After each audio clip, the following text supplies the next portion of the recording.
Assalamualaikum warahmatullahi wabarakatuh. Selamat datang kembali di channel Kisah Warganet. Di kesempatan kali ini saya akan membawakan sebuah kisah yang berjudul 7 hari setelah kematian ibu. Daripada kalian penasaran dengan ceritanya, langsung saja kita masuk ke ceritanya.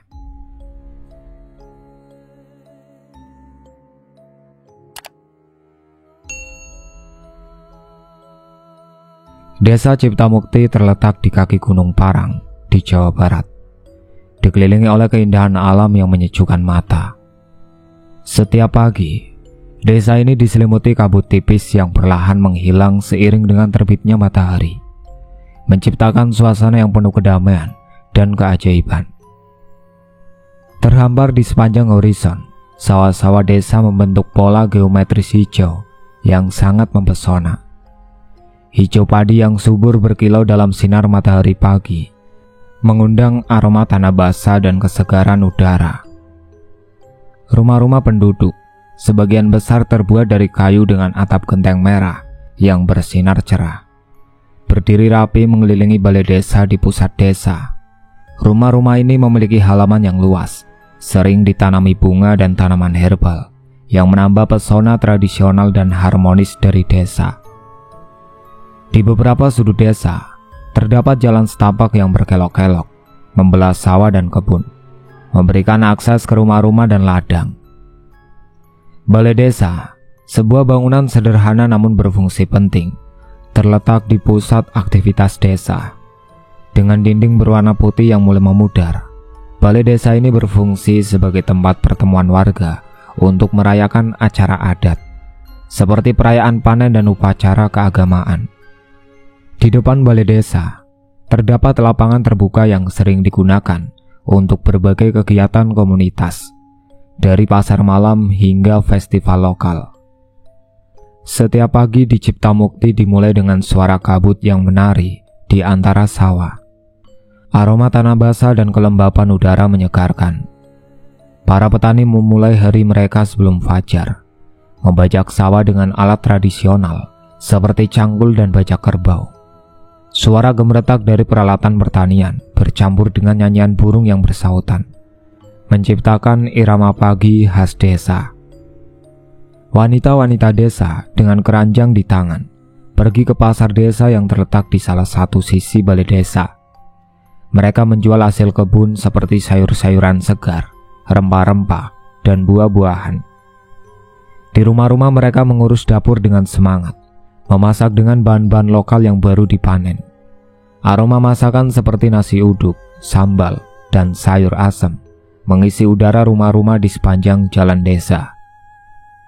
Anak-anak dengan wajah ceria dan penuh energi bermain di halaman rumah atau di tepi sungai kecil yang membelah desa. Mereka berlari-lari, tertawa riang, dan bermain dengan permainan tradisional seperti kelereng, congklak, dan layang-layang. Beberapa anak membantu orang tua mereka di kebun sambil belajar tentang tanaman dan proses pertanian. Setiap sore, suasana di balai desa berubah menjadi pusat kehidupan sosial.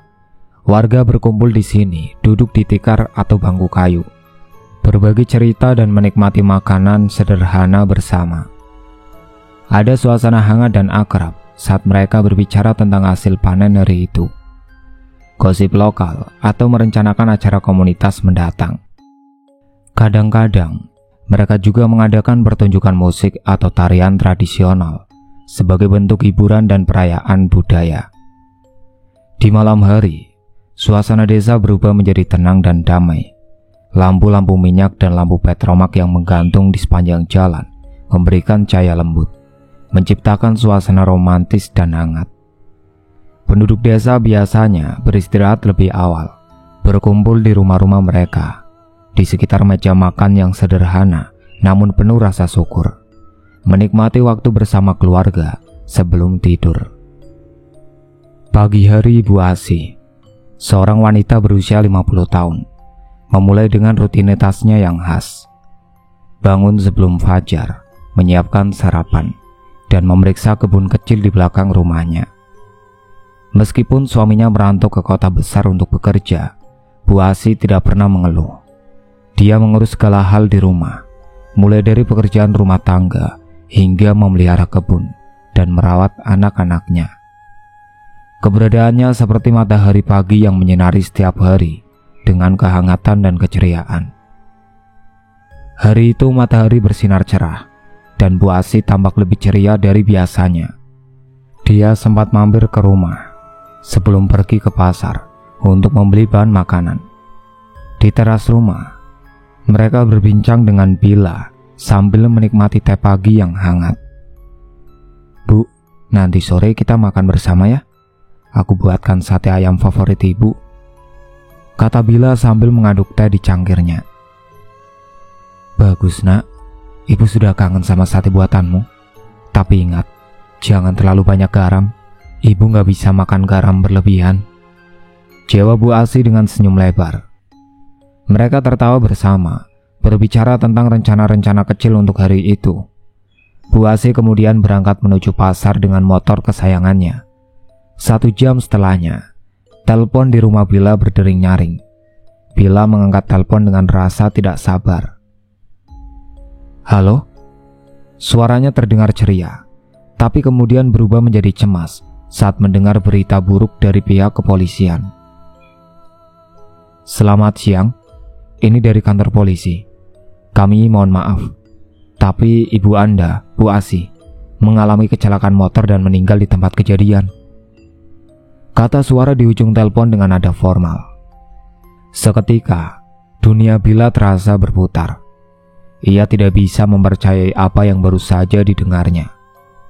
"Apa? Ini pasti salah. Ibu baru saja pergi ke pasar." Polisi di telepon mencoba menenangkan. "Kami mengerti, ini sulit. Tapi kami mohon agar Anda datang ke tempat kejadian untuk mengambil langkah selanjutnya." Bila segera memberitahu anggota keluarganya. Semua orang terkejut dan tidak percaya. Suasana di rumah langsung berubah menjadi penuh kesedihan dan kepanikan. Mereka berkumpul untuk membicarakan apa yang harus dilakukan selanjutnya. "Ini bohong kan? Ibu pagi tadi masih sehat-sehat saja," kata adik Bila, Rati, dengan air mata yang membasahi pipinya. "Pasti ada kesalahan. Ibu harusnya tidak pergi," tambah Bila, berusaha menahan tangisannya. Ibunya yang seharusnya pulang dengan ceria dan penuh energi, tiba-tiba dipanggil pergi tanpa ada peringatan. Hati mereka hancur saat menyadari kenyataan pahit ini. Setibanya di tempat kejadian, suasana sangat berbeda dari yang mereka bayangkan. Tempat itu sebuah tikungan tajam di pinggiran jalan, kini menjadi tempat berkumpulnya warga dan pihak kepolisian. Motor Bu Asih terparkir di samping jalan dengan kondisi yang sangat rusak. Kecelakaan itu tidak hanya mempengaruhi keluarga, tapi juga membuat seluruh desa merasa kehilangan. Dengan air mata di mata, Bila berdiri di samping motor yang rusak. "Ibu, maafkan aku. Kenapa harus seperti ini, Bu?" Gumamnya dalam hati, merasakan beban kehilangan yang sangat berat. Suasana mencekam dan kesedihan mendalam menyelimuti seluruh keluarga. Tidak ada yang bisa menghibur mereka dari rasa sakit yang mendalam. Semua kenangan indah tentang Bu Asih, seorang wanita yang selalu penuh kasih dan dedikasi, kini hanya tersisa dalam ingatan dan doa mereka. Singkat cerita, pemakaman Bu Asih baru saja selesai. Keluarga Bila kembali ke rumah dengan hati yang berat dan penuh kesedihan. Malam itu, suasana rumah terasa berbeda. Hawa dingin mulai menyelimuti rumah yang sebelumnya terasa hangat dan nyaman. Bila dan adik-adiknya mencoba tidur, tetapi ketenangan malam terganggu oleh suara-suara aneh yang datang dari berbagai sudut rumah. "Rati, kamu dengar gak? Kayak ada suara bergetar," kata Bila sambil berdiri dari tempat tidurnya dan mengarahkan telinganya ke arah pintu kamar. Rati, adiknya yang berusia 11 tahun, menggeliat di bawah selimutnya. "Iya kak, aku juga dengar. Tapi mungkin cuma angin kak." Pintu kamar mereka tiba-tiba bergetar keras, membuat Rati terlonjak kaget. Lampu-lampu di langit-langit berkedip, dan hawa dingin semakin menusuk tulang. Bila dan Rati saling memandang dengan cemas. Apa yang terjadi? Rasanya aneh banget, ujar Rati, suaranya bergetar. Bila mencoba untuk menenangkan adiknya, tetapi ketidaknyamanan di hati mereka tidak bisa dihindari. Suara rintihan lembut dari luar kamar semakin jelas terdengar, menambah rasa takut yang menggelayuti mereka. Keesokan paginya, desas-desus tentang arwah Bu Asih mulai menyebar di desa. Di warung kopi, beberapa warga berkumpul dan mulai membicarakan kejadian aneh yang mereka alami.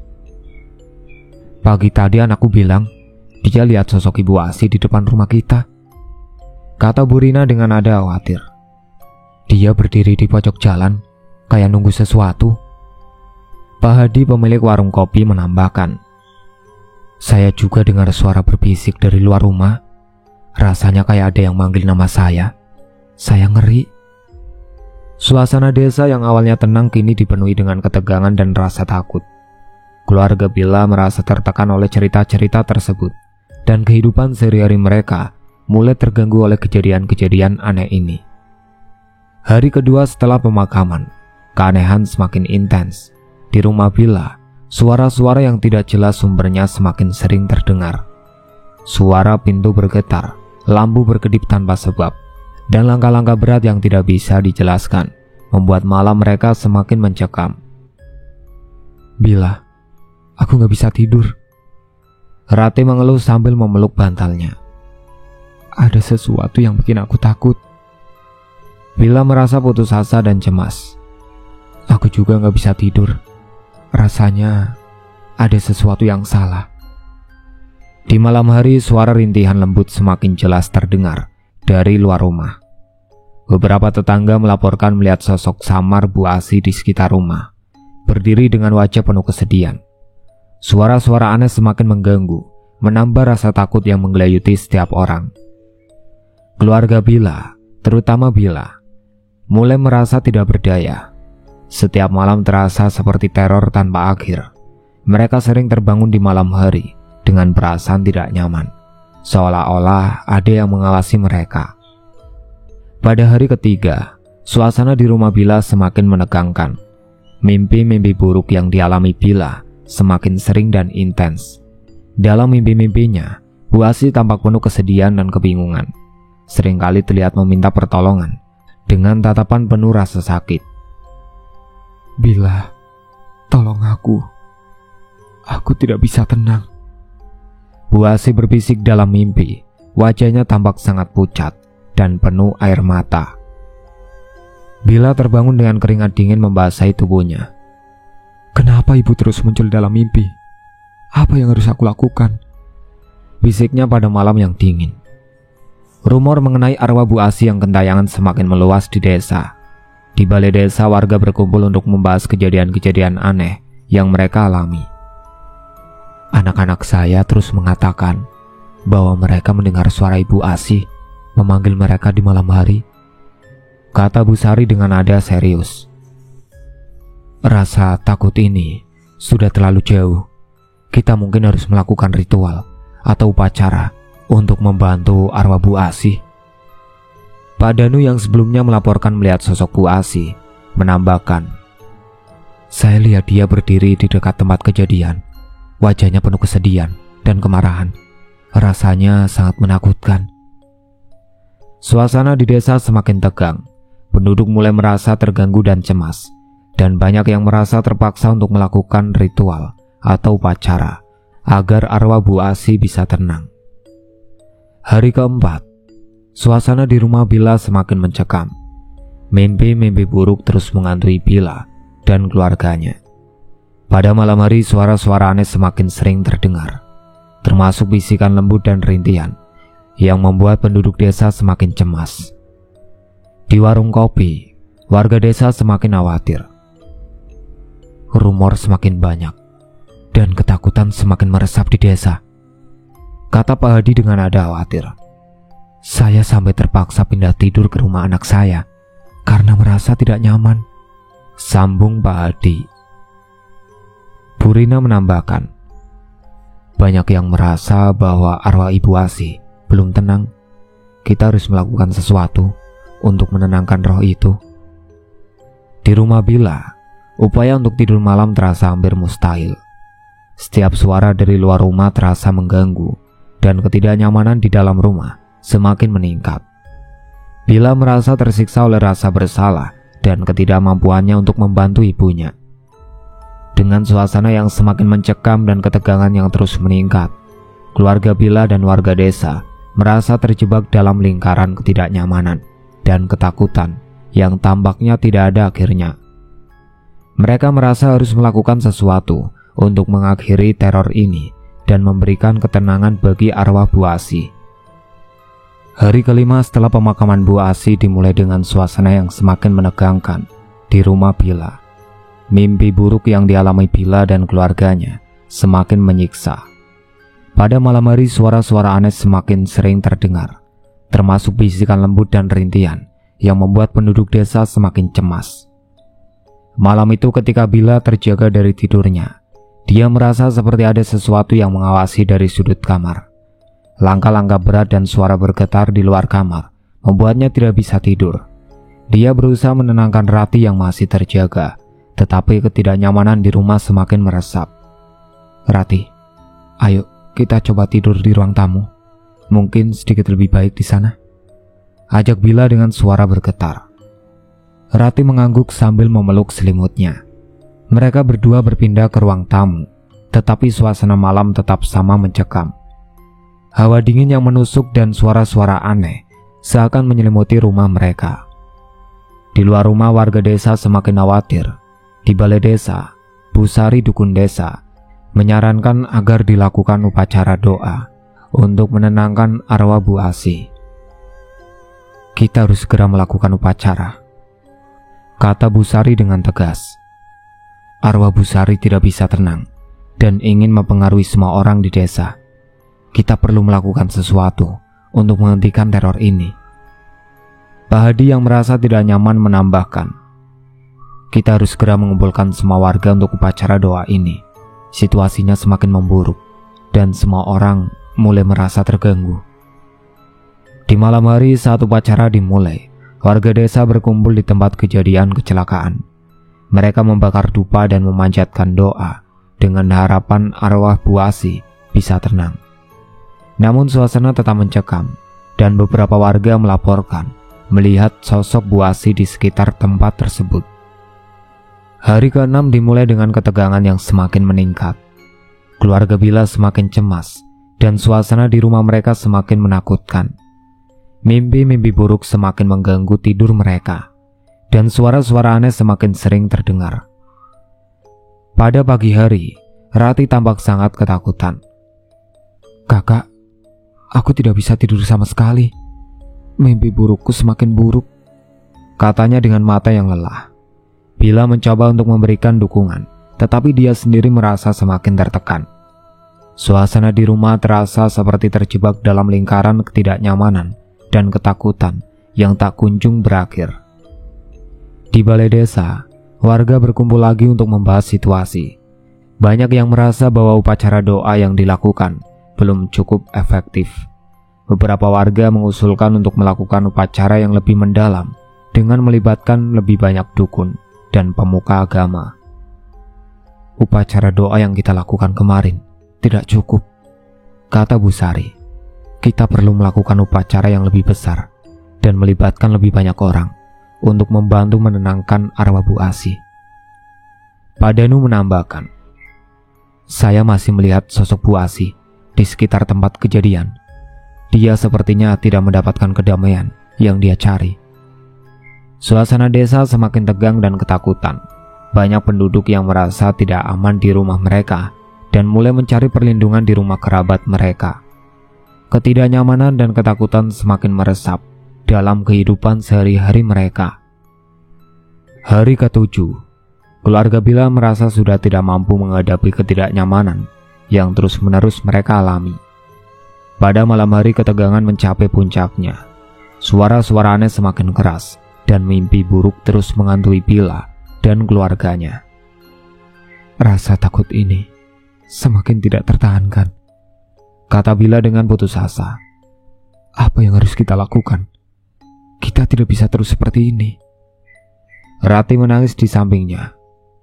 Kak, aku benar-benar takut. Aku tidak tahu bagaimana cara melawan ini. Sementara itu warga desa berkumpul di balai desa untuk melaksanakan upacara besar yang telah direncanakan. Mereka mengundang beberapa dukun dan pemuka agama dari desa sekitar untuk membantu.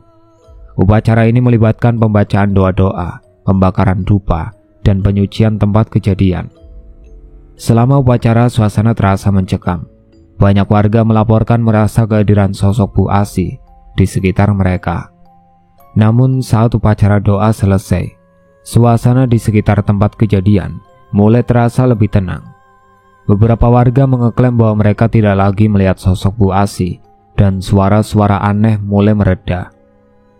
Di rumah Bila, suasana menjadi sedikit lebih tenang setelah upacara besar diadakan. Bila merasa ada perubahan kecil dalam suasana rumahnya, tapi ketidaknyamanan dan rasa bersalahnya belum sepenuhnya hilang.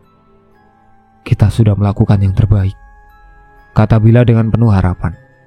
Semoga ini bisa membantu ibu untuk menemukan kedamaian. Meskipun suasana di desa masih terasa tegang, langkah-langkah yang diambil untuk menenangkan arwah Bu Asih memberikan harapan bagi keluarga Bila dan penduduk desa. Mereka berharap bahwa teror yang mengganggu mereka selama ini akan segera berakhir dan kedamaian dapat kembali ke kehidupan mereka. Setelah upacara doa yang penuh hikmat di tempat kejadian, suasana di rumah Bila dan desa mulai berubah menjadi lebih tenang. Kegiatan sehari-hari di desa perlahan kembali normal, meskipun bayangan kepergian Bu Asih masih membekas dalam ingatan mereka. Tidak ada lagi laporan tentang sosok Bu Asih yang gentayangan atau suara-suara aneh di malam hari. Rati yang selama ini merasa sangat terguncang, akhirnya bisa tidur dengan lebih nyenyak. Aku merasa seperti ada beban yang terangkat, kata Rati kepada Bila. Upacara doa itu benar-benar membantu. Bila yang masih merasa sedikit atas kehilangan ibunya akan kejadian tragis yang menyusul, perlahan-lahan mulai menerima kenyataan. Aku merasa sedikit lebih tenang sekarang, ujarnya. Setidaknya ibu bisa beristirahat dengan damai, dan kita juga bisa melanjutkan hidup. Kisah Bu Asih dan kejadian-kejadian yang mengikuti kepergiannya memberikan pelajaran mendalam tentang hubungan antara hidup dan mati. Keluarga Bila dan masyarakat desa belajar bahwa arwah yang tidak tenang dapat mempengaruhi kehidupan yang masih hidup dengan cara yang sangat nyata dan menakutkan. Namun mereka juga menemukan bahwa doa dan upacara dapat berfungsi sebagai jembatan untuk membantu arwah menemukan kedamaian. Bu Asih dikenang dengan penuh kasih oleh semua orang di desa. Kisah hidupnya, kebaikan, dan dedikasinya tetap hidup dalam ingatan setiap orang. Cerita-cerita tentang kebijakan Bu Asih, bagaimana ia selalu mengutamakan orang lain, seringkali menjadi bahan pembicaraan di antara penduduk desa. Di balai desa, diadakan sebuah acara khusus untuk mengenang Bu Asih. Para tetua desa bersama dengan keluarga Bila menyusun sebuah buku kenangan yang berisi cerita-cerita tentang Bu Asih dan foto-foto masa lalu. Buku tersebut menjadi simbol penghormatan dan pengingat tentang bagaimana Bu Asih telah menyentuh kehidupan banyak orang. Kita harus menghargai setiap momen dengan orang yang kita cintai, kata Bu Sari dukun desa saat memberikan sambutan. Kisah Bu Asih mengajarkan kita pentingnya mengungkapkan kasih sayang dan meminta maaf sebelum terlambat. Keluarga Bila meskipun masih merasa duka yang mendalam, merasa berterima kasih atas dukungan yang mereka terima dari tetangga dan teman-teman mereka. Mereka mulai merangkul kenangan indah tentang Bu Asih dan berusaha untuk hidup dengan cara yang akan membuatnya bangga. Kita tidak bisa mengubah apa yang sudah terjadi, kata Bila sambil berdiri di depan rumahnya yang telah kembali tenang. Tapi kita bisa belajar dari pengalaman ini dan berusaha untuk menjadi lebih baik. Dengan berlalunya waktu, desa kembali merasakan kedamaian. Walaupun rasa kehilangan Bu Asih tetap ada, desa tersebut berusaha untuk meneruskan hidup dengan cara yang lebih harmonis. Upacara doa yang dilakukan selama masa-masa sulit menjadi bagian dari tradisi baru, sebagai pengingat akan pentingnya menjaga keseimbangan antara dunia yang hidup dan yang mati. Itulah akhir cerita yang berjudul 7 hari setelah kematian ibu. Sekian dari saya. Wassalamualaikum warahmatullahi wabarakatuh.